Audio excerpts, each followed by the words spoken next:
So hello welcome back दोस्तों, स्वागत है आप लोग का हमारे यूट्यूब चैनल पे। आज बड़े दिल से आपसे बात करना चाहता हूं कि मैं बहुत दिनों से सोच रहा था कि एक्चुअली हमारे देश में ऐसी तकलीफ है क्या कि एक्चुअली देश ग्रो नहीं कर पा रहा। What of the biggest reason की 48% महिलाएं जो हमारे देश में हैं उनके बारे में कभी किसी ने सोचा नहीं जितना सोचा जाना चाहिए था। एक ऐसा टैलेंट छुपा हुआ हमारे देश के अंदर, उनको दबाया जा रहा है, कॉन्शियसली उनको दबाया जा रहा है।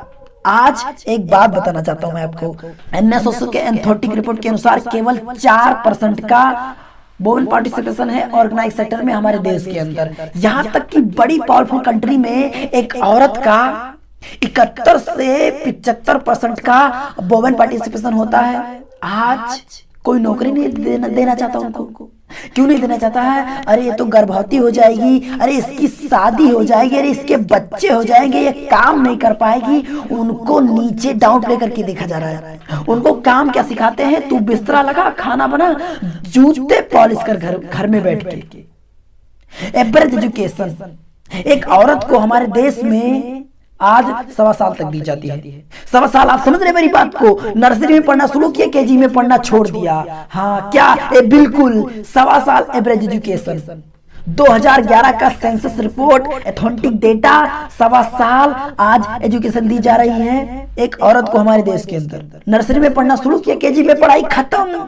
अगर 1.25 साल की एजुकेशन, एक बात बताइए हमको आप, 50% देश में औरतें हैं, 48% देश में औरतें। औरत अगर औरत पढ़ी ही नहीं तो देश कैसे ग्रो कर लोगे आप? अकेले चला लोगे आप? अकेले? आज क्यों बड़े बड़े देश दुनिया भर के क्यों निकल रहे हैं आगे हमसे? इसलिए क्योंकि हमारे देश में औरतों को कैसे देखा जा रहा है? बैंक लोन देने को तैयार नहीं है।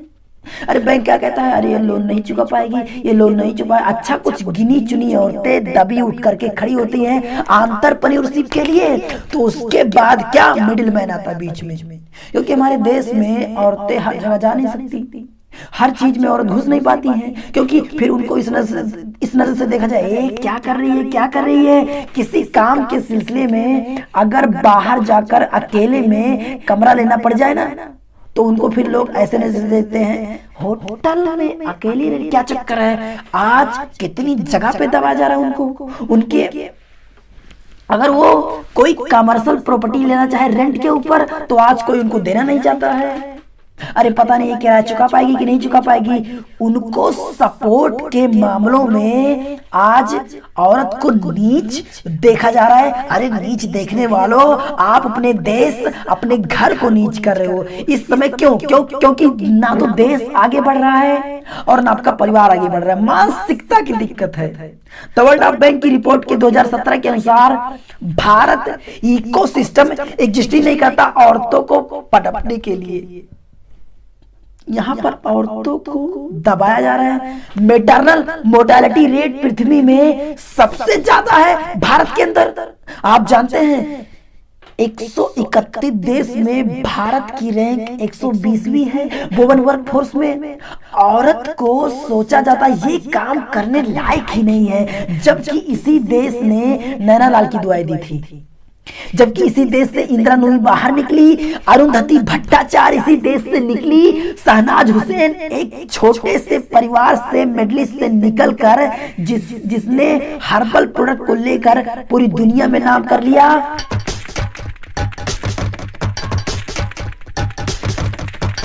इसी देश की लड़की है कल्पना सरोज। 12 साल की बच्ची, उसकी शादी कर देगी 6 महीने बाद।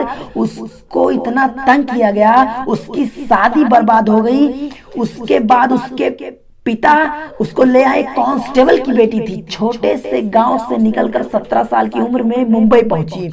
वहां जाकर उसने छोटा सा व्यापार चालू किया फर्नीचर का, और उसके बाद उसने धीरे धीरे नाइस स्किल बिल्ड किए। इस कल्पना सरोज के बारे में पढ़ना, ये ऑर्डिनरी लड़की नहीं है, ये एक्स्ट्रा ऑर्डिनरी लड़की है। बाद में कहीं जमीन लेकर के उसने एक सिख कंपनी कमानी ट्यूब जो बर्बाद हो चुकी थी, बंद हो चुकी थी, उसको उसने खरीदा, उसके सारे केसेस, उसके सारे पैसे चुकाए, आज उस कंपनी को, कमानी ट्यूब कंपनी को मल्टी मिलियन वेंचर पर खड़ा किया। आप देख रहे हैं, यही हमारी देश की लड़कियां हैं, इतना पोटेंशियल लेकर बैठी हैं। इमोशन और पैशन की स्ट्रेंथ में पुरुषों के मुकाबले स्त्रियों में ज्यादा होती है, जिसके कारण उनका टॉलरेंस लेवल बढ़ जाता है, फेलियर के सहने की क्षमता बढ़ जाती है। देखो भाई, समझने की बात यह है कि पाकिस्तान की वो लड़की छोटी सी 12 साल की 3 गोलियां खाई सर में। क्या कह रही है? पढ़ने दो यार। क्या क्या डिमांड करी है? पढ़ने दो यार, कुछ भी तो डिमांड नहीं करी। इंकरेज करो, उत्साह बढ़ाओ। ये लड़की आपके परिवार और आपके अगले 2 परिवार को सुख देगी। बेटा आपका 1 परिवार को सुख देगा। अगर पोटेंशियल है इतना तो उसको बिल्ड करिए। हो सकता है कि ये अगली सबसे बड़ी ग्लोबल एंटरप्रेन्योर बन जाए। देश बड़ा नहीं होगा। आपको बता रहा हूं, आज बुरा लग रहा होगा मेरी वीडियो को देख के, देश बड़ा नहीं होगा अगर आपने इक्वल पार्टिसिपेशन अलाउ नहीं किया। आज मैं महिलाओं को एक मैसेज देना चाहता हूं, ये खड़े हो जाइए, बाउंस बैक करिए। दम है आप में। जो मेरी वीडियोस को देख रहे हैं, आप लोगों से एक ही रिक्वेस्ट, आपने व्हाट्सएप पर बहुत से पोस्ट शेयर किए होंगे, लेकिन ये एक नॉलेज का चैनल है, इसको देखते हैं कितने लोग शेयर करते हैं। आपसे मेरी एक ही रिक्वेस्ट है, इस वीडियो को व्हाट्सएप पे शेयर कीजिए, इस वीडियो को व्हाट्सएप पे शेयर कीजिए और हर उस औरत तक पहुंचा दीजिए जिसका उत्साह नीचे गिर रहा हो। हर उस औरत तक पहुंचा दीजिए जो लगता है कि सिंगल मदर हो, जिसके अंदर बहुत ताकत थी, अब लेकिन वो अपना मोटिवेशन खोए बैठी है। देश की औरतों को खड़ा कर देंगे ना तो देश खड़ा हो जाएगा। मेरे साथ जुड़े रहने के लिए, वीडियोस को देखने के लिए, चैनल को सब्सक्राइब लाइक करने के लिए आप लोगों का हर बार की तरह इस बार भी हृदय की गहराइयों से बहुत बहुत तहे दिल से धन्यवाद।